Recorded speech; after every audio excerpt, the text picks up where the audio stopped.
You also supported Arijit on stage with that Salman thing. That was very, very courageous at that time. What went on your mind at that stage? I think it's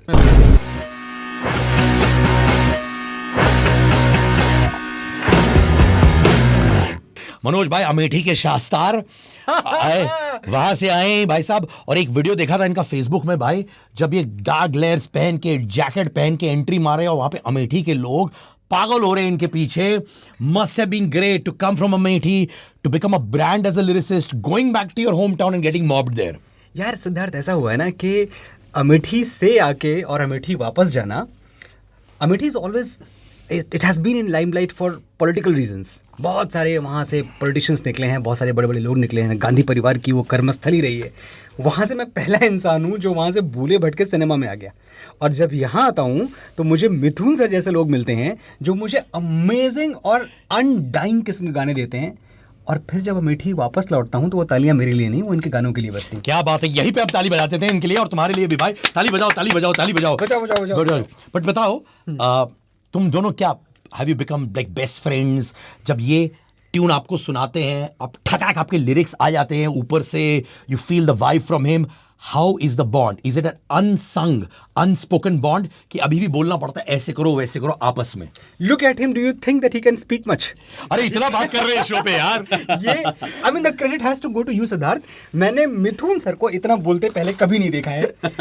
सिर्फ music बोलता है, सिर्फ सुर बोलते हैं, सिर्फ chords बोलते हैं, और उसमें भी he takes his own sweet time. I mean you can not push him, you can not force him, you can not give him deadlines.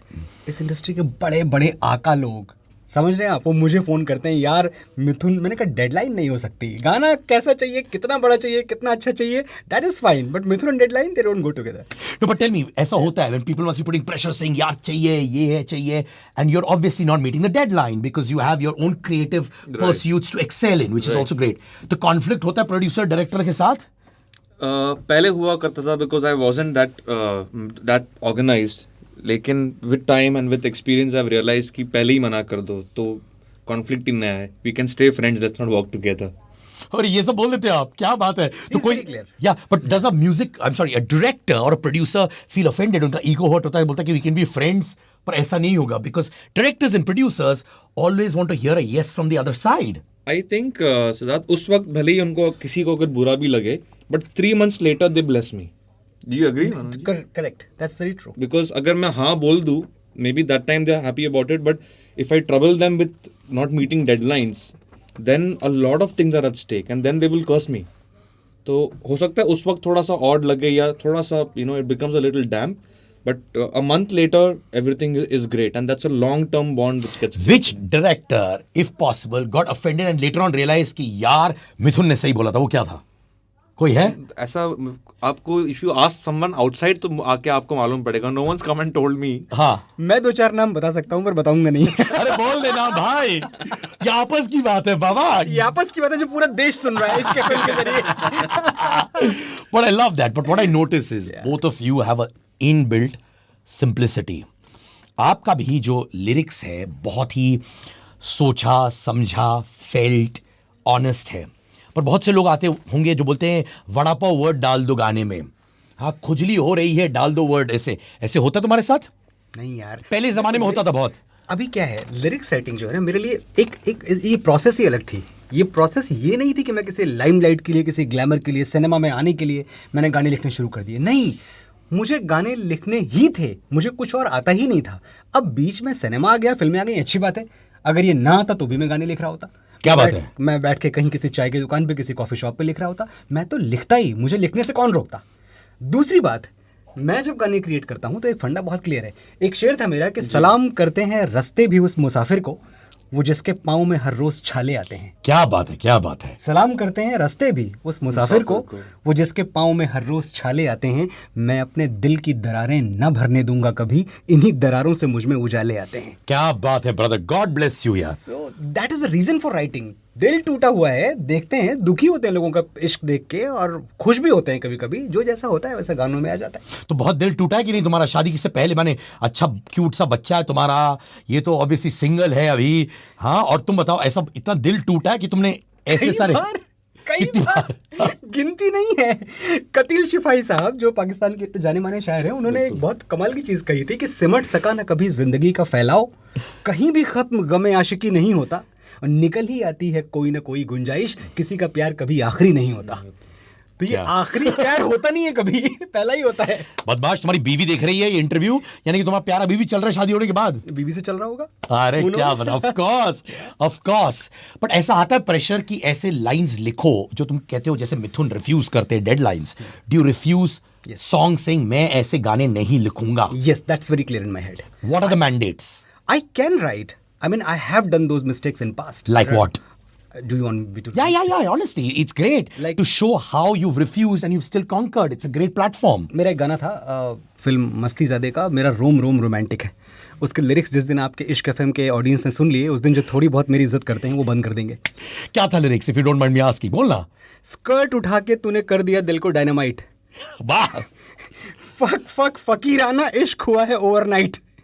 मुझे ब्लू ब्लू सपने आते हैं और टिकल करके जाते हैं, तेरे प्यार का ही सारा मैजिक है जो मेरा रोम रोम रोमांटिक। जब तुम ये लिख रहे थे मैं फिर तो अंदर से तुमको चाहूंगा। I did not know that मुझे इस गाने Otherwise he would not have considered me to write फिर भी तुमको तो चाहूंगा। जब ये गाने तुम लिख रहे थे, which is okay, we all do certain things. I've had actors coming and saying मैंने कुछ फिल्में पैसों के लिए, it's okay. Yeah. तुम्हारा दिल क्या कर रहा था उस समय? रो रहे थे, माथा पटक रहे थे, टेबल पर क्या था? मैंने अपने दिल को 2 थप्पड़ मार के चुप करा दिया था कि चुपचाप कोने में बैठो, ये दिल से लिखने वाला गाना नहीं, कहीं और से लिखा जाएगा ये। और जो पैसे आए उससे ऑफिस खरीद लिया तुमने। वो ऑफिस इज डेडिकेटेड टू कौन सा? रोम रोम में रोम रोमांटिक। रोम रोम romantic. Awesome, man. But you know what? Before the interview, I was talking to him. Yeah. You've had a great bond. Yeah. It could obviously become a very legendary association. Half Girlfriend song. Yeah. मैं उस दिन मिथुन, I think कल मिथुन के साथ था, और उन्होंने मुझे बोला कि sometimes just understanding someone else's ishq moments, heartbreaks, inspires him to write music. Does that happen with you as well? ये जो इश्क है ना, ये जरूरी नहीं है कि आप हर बार अपने ही इश्क को ग्लोरीफाई कर रहे हो। True. ये किसी का भी हो रहा है, कहीं भी हो रहा है, इस कमरे में हो रहा है, आपको हो रहा है। हम एक स्पाई की तरह होते हैं, राइटर कंपोजर, हम सब स्पाई की तरह हैं कि हम यही तो चुराते हैं आपसे, और कुछ नहीं चुराएंगे, सही है। लेकिन आपकी कहानी चुरा लेंगे। खंजर किसी पे भी चले, तड़पते हैं हम अनीस, सारे जहां का दर्द हमारे जिगर में है। क्या बात है यार, मतलब बड़ा डीप इंसान है, वाकई में डीप है कि कभी कभार रोम रोम वाला साइड भी आ जाता है इनका। हाँ, इनके साथ नहीं आया। हाँ, देखिए, अगर कोई भी पुट ऑन होता है सिद्धार्थ, मेरा मानना है कि वो 2 महीने चल सकता है, 6 महीने चल सकता है, but so much you cannot carry on the way he has and be as consistent as he has been if it was not there within. In fact, that is the real Manoj Muntashir, because that is the Manoj Muntashir which was hidden inside. मैं फिर भी तुमको चाहूंगा, the theme song of Half Girlfriend. Many people do not know this, but that wasn't written on a situation. It wasn't written कि चलो इसमें एक let's create a so-called hit song for the lack of a better word. वो गाना मनोज मुंतशिर ने 2001 में कश्मीर की वादियों में बैठकर लिखा था। 16 साल पहले, 17 साल पहले तकरीबन। हाँ, जब रिलीज हुआ था 2017। हाँ, हाँ, तो 16 साल पहले रिलीज हुआ। अच्छा भाई। तो फिर तो वो आप दोनों का कैसे हुआ? फिर आपने वो गाना उठा के इनको दिया? नहीं, वो इनफैक्ट ऐसा हुआ कि वो एक नज्म थी, और नज्म मैं अगर बताऊं आपसे तो टेक्निकली एक ऐसा है कि दुनिया का हर राइटर अब ये समझता है कि नज्म ठीक है, पढ़ने के लिए किताब में ठीक है, वो कंपोज नहीं हो सकती, वो सिनेमा में नहीं जा सकती। जो आखिरी नज्म सिनेमा में गई थी और चली थी, वो थी कभी कभी मेरे दिल में ख्याल आता है। 70s की बात है। उसके बाद कोई एग्जाम्पल नहीं है आपके सामने कि कोई नज्म किसी ने लिखी हो, किसी साहिर ने, किसी मजरूह ने, किसी आनंद बख्शी ने, और वो नज्म सुपरहिट हो गई हो। तो जब ये सवाल आया, मोहित सूरी ने ये मुझसे कहीं सुना था। अब मोहित सूरी उनका दूसरा नाम म्यूजिक सूरी है। तो वो म्यूजिक सूरी साहब, मनोज ये मेरा गाना है, मेरी अगली पिक्चर गाना है, मेरा अगली। मैंने कहा नहीं सर, ये गाना नहीं है, ये तो नज्म है, ये तो किताब में अच्छी लगती है। नहीं। मैंने कहा आप नहीं समझ रहे हैं, ये कंपोज नहीं हो सकती, इसमें इतने वर्ड्स हैं। हम लिखते हैं एक लाइन का मुखड़ा, ऐ दिल संभल जा जरा, फिर मोहब्बत करने चला है, तो मुखड़ा खत्म हो गया। इतनी सी बात है, सारी कायनात की बात इसमें आ गई। हमारा मुखड़ा 10 लाइनों का है, शुरू तो होता है, कहीं खत्म नहीं होता। मैंने कहा, और मुझे नहीं लगता, with due respect to all the composers in the industry, मुझे नहीं लगता कि दोबारा अब कोई खयाम है जो इसको कंपोज करेगा। अब हमारे पास खयाम नहीं है, वो जमाने चले गए खयाम वाले। Then he said, you don't know a person whose name is Mithun. मैंने कहा, of course I know him, I love him, I respect him. ऐसा नहीं है, आई लव हिम, मेरा बेस्ट फ्रेंड है, तुम्हारा नंबर 2 है वो। हाँ, समझे?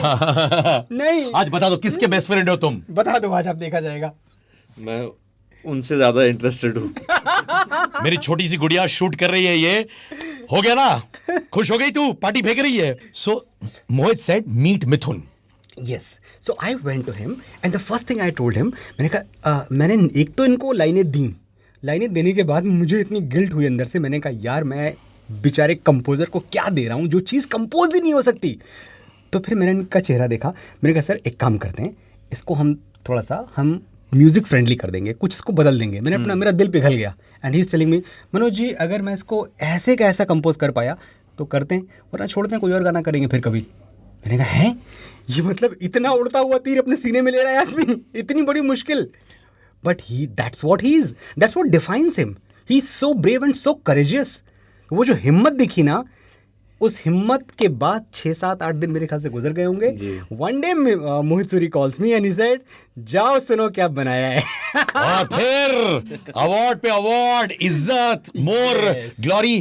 टॉकिंग अबाउट हिम्मत, okay, I again was talking to you and you were very happy on Pritam winning an award for जग्गा जासूस.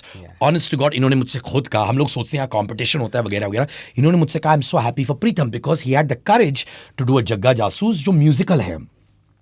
You also supported Arijit on stage with that Salman thing. That was very, very courageous at that time. What went on your mind at that stage? I think it's not even a matter of courage that I didn't. There was no preconceived thought behind it. There was no. It was just a moment. I didn't even realize how it came, how it went. So I think it was pretty late in the night. It was just a moment which just came and went, and nothing remained in my heart after that. And it was not there also before. So I just feel कि it just came and went. Nothing else. Okay, but I'll tell you what, but that clearly shows your love for other composers and musicians as well. So there is no underlying competition and all. You all keep a tab on each other because you are an industry by yourself. Other musicians like Pritam, etc., are industry by themselves. What is the camaraderie like? I think the most important thing is when you're very satisfied with what you are doing and you're very happy about what you are doing. When you're happy with yourself, you can be happy for somewhere else. जो आदमी खुद से खुश नहीं है, वो दूसरों के लिए कभी खुश हो नहीं सकता. And by the grace of God, me, Manoj ji, we are very happy about what we are doing. And that is the foundation कि we can laud and applaud others as well. At Filmfare Awards, मैं फिर भी तुमको चाहूँगा was nominated, and the Filmfare Award for Best Music went to Pritam for जग्गा जासूस. And as a musician, I felt very, very victorious क्योंकि मुझे पता है कि how much of effort went into that album. Lot of songs, Manoj ji, and lot of effort they recorded all over the world, and there's so much of musicality to the album. So I felt I felt that it's music has won. What more do I want? क्या बात है. और मैंने ये चीज भी notice की है, सारे जो एम होते हैं ना म्यूजिक में बड़े अच्छे होते हैं. हाँ, 3 को तो मैं जानता हूँ. कौन से बताओ तुम हम? मिथुन, मनोज मुंतशिर, मोहित सूरी. और बताइए. और भी. और मेरा नाम है M Kannan. M. How does that? अरे because I want to fit into this whole musical group यार, इसलिए मैं अपना नाम कन्वर्ट करने के लिए तैयार हूँ. मैं कुछ भी करूँ, फोर्स फिट है, अपना नाम चेंज कर दूंगा मैं. मदन मोहन. हाँ. मजरू सुल्तानपुरी, मोहम्मद रफी, कितने तो आ गए यार.